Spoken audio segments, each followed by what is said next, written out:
Hello guys, welcome to our YouTube channel maths Masti for you. प्यारे बच्चों, maths Masti for you YouTube channel पर आपका स्वागत है। पिछले वीडियो में आपने क्लास 11th की मैथ की एक्सरसाइज 1.2 देखी थी। आज हम एक्सरसाइज 1.3 आपको दिखाने जा रहे हैं। तो आज का टॉपिक शुरू करने से पहले आप लोगों को बता दें, जो लोग इस यूट्यूब चैनल पर नए हैं, जिन्होंने अभी तक हमारे चैनल को सब्सक्राइब नहीं किया है, वो यूट्यूब चैनल को सब्सक्राइब कर लें, बेल आइकन दबाकर सभी नोटिफिकेशन ऑन करें, जिससे अगली वीडियो आसानी से आप तक पहुंच सके। तो चलिए शुरू करते हैं आज का टॉपिक क्लास 11th के मैथ से exercise 1.3। Question 1 part first. Question 1 आपकी स्क्रीन पर है, जिसमें लिखा है रिक्त स्थानों में प्रतीक उपसमुच्चय है और उपसमुच्चय नहीं है, भरकर कथन को सही बनाइए। तो इस प्रकार का जो चिन्ह है हमारा, ये उपसमुच्चय होने पर भरा जाएगा, और जो कट वाला चिन्ह है वो उपसमुच्चय न होने पर ही भरा जाएगा। तो चलिए शुरू करते हैं। इसका पार्ट फर्स्ट, जिसमें लिखा है समुच्चय जो फर्स्ट दिया है उसमें उसके अवयव हैं 2, 3, 4 और समुच्चय सेकंड के अवयव हैं 1, 2, 3, 4, 5। तो आपको बताना है कि 2, 3, 4 अवयव वाला समुच्चय सेकंड समुच्चय का उपसमुच्चय है या नहीं है। तो सबसे पहले हमें ये चेक करने के लिए देखना होगा कि क्या हमारे पहले समुच्चय के सभी अवयव दूसरे समुच्चय में उपलब्ध हैं या नहीं है। यदि उपलब्ध हैं तो ये समुच्चय हमारा उपसमुच्चय निश्चित रूप से होगा।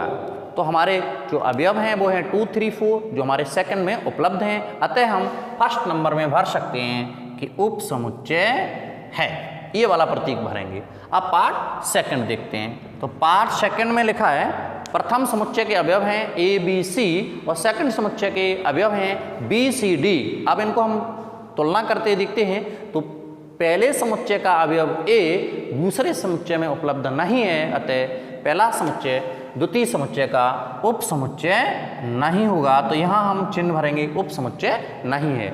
Part third. तो पार्ट थर्ड में हमारा लिखा है, क्वेश्चन है कि x सच दैट x आपके विद्यालय के कक्षा 11th के एक विद्यार्थी यानी क्लास 11th के विद्यार्थियों का समुच्चय है ये। और दूसरा समुच्चय में लिखा है x सच दैट x आपके विद्यालय का एक विद्यार्थी। तो समझ लीजिए, एक समुच्चय में कक्षा 11 के विद्यार्थी हैं और एक समुच्चय में पूरे विद्यालय के विद्यार्थी हैं। तो जिसमें पूरे विद्यालय के हैं तो समझ लीजिए उसमें कक्षा 11 के विद्यार्थी निश्चित रूप से उपलब्ध होंगे। अतः थर्ड पार्ट का हमारा जो समुच्चय है वो प्रथम समुच्चय द्वितीय समुच्चय का उपसमुच्चय होगा। तो यहाँ उपसमुच्चय है का प्रतीक भर देंगे। अब पार्ट 4 की बात करते हैं। तो पार्ट 4 में हमारा लिखा है x दैट x किसी समतल में स्थित एक वृत्त है, और सेकंड पार्ट में लिखा है x दैट x एक समान समतल में वृत्त है जिसकी त्रिज्या 1 इकाई है। तो ये हमारा उपसमुच्चय नहीं है, क्योंकि सेकंड वाले में हमें इसकी निश्चित माप दे दी है 1 इकाई वाली, जबकि फर्स्ट माप के जो वृत्त हैं उसमें कुछ वृत्त ऐसे भी होंगे जिनकी त्रिज्या 1 इकाई से कम या ज़्यादा भी हो सकती है। अतः ये हमारा उपसमुच्चय नहीं है। तो पार्ट 4 में हम भरेंगे उपसमुच्चय नहीं। पार्ट 5 को देखते हैं। तो 5 में लिखा है x दैट x किसी समतल में स्थित एक त्रिभुज है, और जबकि इसके सेकंड तरफ में लिखा है x दैट x किसी समतल में स्थित एक आयत है। तो त्रिभुज और आयत का कोई संबंध नहीं होता है। त्रिभुज में 3 भुजाएं होती हैं जबकि आयत में 4 भुजाएं होती हैं। तो ये इसका उपसमुच्चय नहीं हो सकता है। तो पार्ट 5 में भी हम उपसमुच्चय नहीं है का प्रतीक भरेंगे। अब बात आती है पार्ट 6 की। तो पार्ट 6 हमारा है x दैट x किसी समतल में स्थित एक समबाहु त्रिभुज, जबकि सेकंड समुच्चय में लिखा है x दैट x किसी समतल में स्थित एक त्रिभुज। तो जो हमारा सेकंड पार्ट है जिसमें ओनली त्रिभुज लिखा है, तो त्रिभुज में कुछ त्रिभुज ऐसे भी होंगे जो समबाहु त्रिभुज हो सकते हैं, जबकि फर्स्ट में ओनली समबाहु त्रिभुज है। तो फर्स्ट वाला हमारा यहाँ उपसमुच्चय है। तो यहाँ पे भरेंगे हम उपसमुच्चय है का निशान। अब देखिए इसका अगला पार्ट है पार्ट नंबर 7, जो इसका लास्ट पार्ट है। तो पार्ट 7 को पढ़ेंगे स्क्रीन से। इसमें लिखा है x सच दैट x एक समप्राकृत संख्या है, और सेकंड वाले में लिखा है x सच दैट x एक पूर्णांक है। तो एक तरफ सम संख्या है और दूसरे में पूर्णांक संख्या है। तो सम संख्याएं होती है हमारी 2, 4, 6, 8, 10 डॉट डॉट अनंत तक चलती रहेंगी, जबकि पूर्णांक में हमारी संख्याएं होंगी -1, -2, -3, -4 भी होगा, 0 भी होगा, और 1, 2, 3, 4, 5, 6 आगे का भी होगा, प्लस वाला भी होगा। अतः जो हमारी सम संख्याएं हैं 2, 4, 6, 8 ये सेकंड समुच्चय में जो पूर्णांकों का समुच्चय है उसमें उपलब्ध होंगी, यानी सम संख्या भी एक पूर्णांक संख्या होती है। अतः यहाँ हम भरेंगे उप समुच्चय है का निशान। तो फर्स्ट क्वेश्चन आपका इस प्रकार कंप्लीट होता है। अब देखते हैं क्वेश्चन सेकंड, तो इसको मिटालते हैं, उसके बाद देखते हैं आपका क्वेश्चन नंबर सेकंड। जिन्होंने अभी तक हमारे चैनल को सब्सक्राइब नहीं किया है तो एक बार सब्सक्राइब जरूर कर लें, ताकि आने वाली वीडियो भी आपको आसानी से मिल सकें। तो अब देखते हैं क्वेश्चन नंबर सेकंड जो स्क्रीन पर आ चुका है, question number second part first. तो क्वेश्चन सेकंड हमारा कहता है कि जांच कीजिए कि निम्नलिखित कथन सत्य हैं अथवा असत्य हैं। तो इसमें आपको सिर्फ बताना है सत्य है या असत्य है। तो क्वेश्चन नंबर 2 का फर्स्ट पार्ट कहता है, यानी समुच्चय में अवयव हमारे दिए हैं a, b, और बीच में निशान लगा है उप समुच्चय नहीं है समुच्चय बी सी ए का। तो यहाँ पर हम देखेंगे कि हमारे पहले समुच्चय के अवयव हैं ए बी, जो दूसरे में उपलब्ध हैं, तो इसका मतलब है ये उप समुच्चय है, जबकि जो हमारा कथन है वो कह रहा है उप समुच्चय नहीं है। तो ये हमारा जो कथन है ये हो जाएगा असत्य, फर्स्ट वाला हो जाएगा हमारा असत्य। जबकि अब देखते हैं पार्ट सेकंड। तो पार्ट सेकंड जो है हमारा, इसमें लिखा है समुच्चय जो प्रथम समुच्चय है उसमें लिखा है a, e, उप समुच्चय है x सच दैट x अंग्रेजी वर्णमाला का एक स्वर है। तो जब अंग्रेजी वर्णमाला के स्वरों का समुच्चय बनाएंगे उसमें हमारे अवयव होंगे a, e, i, o, u, जिसमें हमारा प्रथम समुच्चय के अवयव a और e भी मौजूद होंगे, यानी अर्थात ये हमारा उप समुच्चय होगा। ऐसा ही हमारा कथन भी कहता है कि उप समुच्चय है, अतः ये हमारा हो जाएगा सत्य। पार्ट थर्ड को देखते हैं। तो पार्ट थर्ड में लिखा है कि 1, 2, 3 उप समुच्चय है 1, 3, 5 का। तो इसमें पार्ट फर्स्ट का जो अवयव है 2 वो सेकंड समुच्चय में उपलब्ध नहीं है, अतः ये उप समुच्चय हो ही नहीं सकता, जबकि हमारा कथन कह रहा है कि उप समुच्चय है, इसीलिए ये हमारा हो जाएगा कथन असत्य। अब बात आती है पार्ट 4 की। तो पार्ट 4 हमारा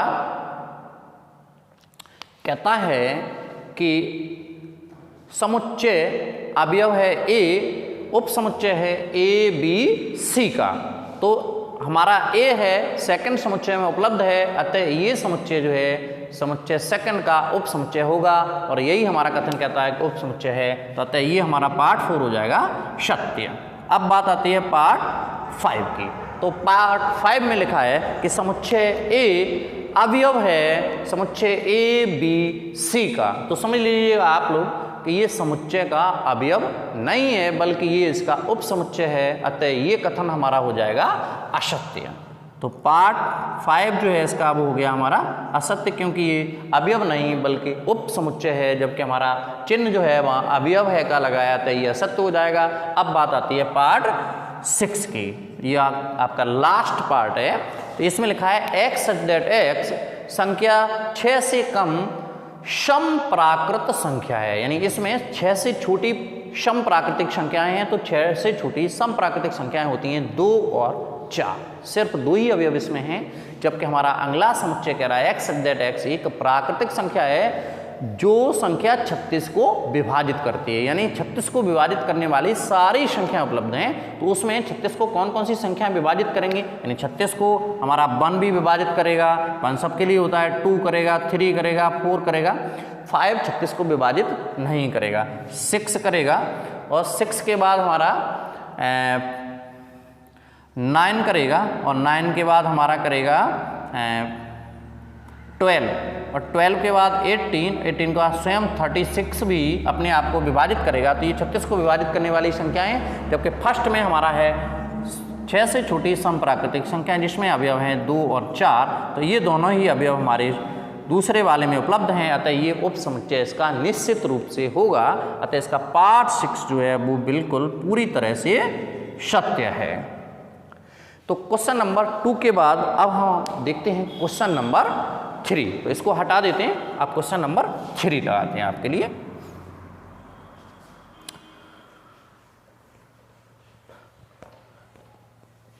क्वेश्चन नंबर 3, इसको देखें स्क्रीन से कि क्या कहता है हमारा क्वेश्चन नंबर 3।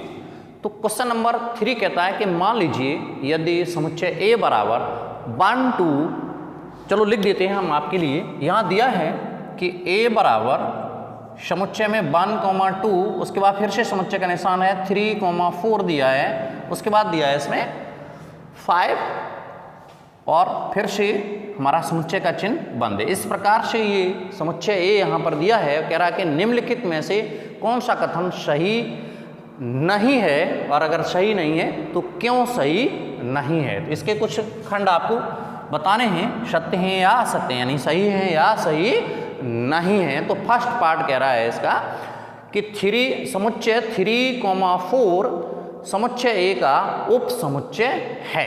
तो आप देखेंगे कि 3, 4 ये जो है इसका उप समुच्चय A का है या नहीं है। तो हम देख करके पता करेंगे ये उप समुच्चय है कि नहीं है। हाँ, ये उप समुच्चय नहीं है, ये इसका एक अवयव है, यानी समुच्चय A में ये मौजूद है, अतः ये उप समुच्चय नहीं है। अतः ये हमारा कथन असत्य है, यानी ये सही नहीं है, असत्य है, असत्य है, क्योंकि ये उप समुच्चय नहीं अवयव है, अवयव है। अब बात आती है इसका पार्ट सेकंड। पार्ट सेकंड में लिखा है 3, 4 अवयव A। तो ये हमारा सत्य है, इसमें बदल दिया, उसने लिखा है 3, 4 अवयव A। ये हमारा सत्य है क्योंकि ये इसका अवयव है। तो ये हमारा हो गया सत्य। अब बात आती है पार्ट थर्ड। तो इसमें बहुत सारे पार्ट्स हैं, जल्दी जल्दी आपको बता देते हैं। थर्ड पार्ट में हमारा लिखा है कि समुच्चय के निशान में एक बार बंद है, डबल 2 बार 3, 4 इस तरह से लिखा हुआ है, यानी ये पूरा अवयव है, इसके अंदर ये इसका उप समुच्चय है या नहीं है, ये आपको देखना है और बताना है सत्य है या असत्य है। तो ये इस प्रकार की जो लिखा हुआ है ये निश्चित रूप से इसका उपसमुच्चय है, तो ये हमारा है सत्य। अब बात आती है पार्ट 4 की। तो पार्ट 4 में लिखा है कि 1 अवयव A। तो हम देखेंगे 1 इसका अवयव है कि नहीं है, बिल्कुल 1 अवयव A। तो A में 1 मौजूद है, अतः ये हमारा हो जाएगा सत्य। अब बात पार्ट 5 की करते हैं। तो 5 पार्ट में लिखा है, अच्छा ये 5 पार्ट था इसका, तो 4 पार्ट में लिखा है 1 अवयव A। अब फर्स्ट 5 पार्ट में लिखा है कि 1 उप समुच्चय A। तो 1 इसका उप समुच्चय नहीं होगा, ये होगा आपका असत्य, क्योंकि ये 1 जो है वो A का उप समुच्चय नहीं बल्कि इसका अवयव है, इसलिए ये हमारा हो जाएगा असत्य। अब बात आती है पार्ट 6 की। तो पार्ट 6 में हमारा लिखा है 1 2 5 उप समुच्चय A। 1 2 5, तो 1 2 5 इसमें उपलब्ध है, अतः ये हमारा इसका उप समुच्चय हो जाएगा। तो उप समुच्चय है। तो यहाँ पे हम लिखेंगे कि ये भी हमारा जो है वो सत्य है। अब बात आती है पार्ट 7 की। तो पार्ट 7 में हमारा लिखा है, स्क्रीन पे देखेंगे हम, पार्ट 7 में हमारा लिखा है 1 2 5 अवयव A। तो 1 2 5 जो है समुच्चय के चिन्ह में बंद है, ये इसका अवयव नहीं होगा बल्कि उप समुच्चय होगा। तो इसीलिए ये हमारा 7 पार्ट जो है वो हो जाएगा असत्य, असत्य। अब बात आती है पार्ट 8। तो पार्ट 8 में हमारा लिखा है कि 1 2 3 उप समुच्चय ए। तो हम देखेंगे 1 2 तो आ जाएगा, लेकिन 3 हमारा इसके साथ सिंगल में अवयव नहीं है, अतः ये हमारा हो जाएगा असत्य। ये जो है हमारा असत्य हो जाएगा। अब बात आती है पार्ट 9। इसका पार्ट 9 देखते हैं। तो पार्ट 9 में लिखा है कि फाई अवयव ए। तो फाई लिखा है, इसमें लिखा है फाई अवयव ए। इसको बताना आपको सही है या गलत है। तो ये असत्य है, क्योंकि फाई जो है वो इसका अवयव नहीं है, तो ये हमारा हो जाएगा असत्य। अब इसका 10वां खंड देखते हैं। तो जिसमें लिखा है कि फाई उप समुच्चय ए, फाई उप समुच्चय ए, तो ये हमारा होगा सत्य। क्योंकि जब हमने उप समुच्चय के बारे में पिछले वीडियो बेसिक वाले में बताया था, उसमें हमने आपको बताया था कि फाई जो है वो सभी समुच्चयों का उप समुच्चय होता है, चाहे कोई भी समुच्चय हो। अतः यहाँ पे दर्शाया गया है कि फाई एक उप समुच्चय है, ये सत्य है। यानी फाई सभी उप समुच्चयों का उप समुच्चय होता है, तो इसलिए ये सत्य है। अब आती है बात पार्ट 11 की। तो पार्ट 11 में लिखा है कि फाई ब्रैकेट में लिखा है, यानी समुच्चय फाई इस तरह से लिखा है, समुच्चय के चिन्ह में फाई बंद है, आगे लिखा है उप समुच्चय ए। तो ये हमारा हो जाएगा असत्य। यानी फाई तभी उप समुच्चय होता है जब वह समुच्चय चिन्ह में बंद ना हो। यदि वह समुच्चय चिन्ह में बंद है तो ये हमारा उप समुच्चय नहीं होगा, बल्कि किसी समुच्चय का अवयव होना चाहिए, तभी हम इसको इसमें बंद कर सकते हैं। तो क्वेश्चन नंबर 3 में इतना ही था पार्ट 11 तक। तो आज की क्लास में यहीं पर क्लोज करते हैं। उम्मीद करते हैं आपको आज की क्लास अच्छी लगी होगी। यदि आज की क्लास आपको अच्छी लगी है तो वीडियो को लाइक करें, चैनल को सब्सक्राइब करें, दोस्तों के साथ शेयर करें। मिलते हैं अगले वीडियो में, तब तक के लिए नमस्कार।